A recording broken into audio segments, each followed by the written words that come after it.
Joe Ressinell with the Frontline with Joe and Joe. Once again, let us go into the breach. Canadian Liberals plan to rewrite the Emergencies Act to make it easier to invoke in the future. This is what Justice Minister David Lametti told the Public Order Emergency Commission. There's a need to modernize the act to address violent online rhetoric and financing. Let's stop right there. Who is going to define what's violent online rhetoric? That's number one. That's the question you should ask yourself. Clearly, it will be the government.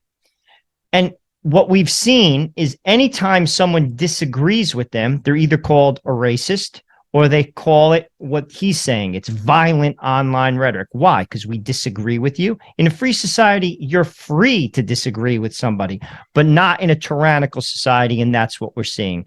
The Emergencies Act is what was used against the truckers to basically stop the protests and ultimately to threaten them to freeze their bank accounts, which put an end to their stand, which was very effective up until that point. It was clearly an overreach of power. And this is another example of an overreach in power to further utilize the Emergency Act in the future.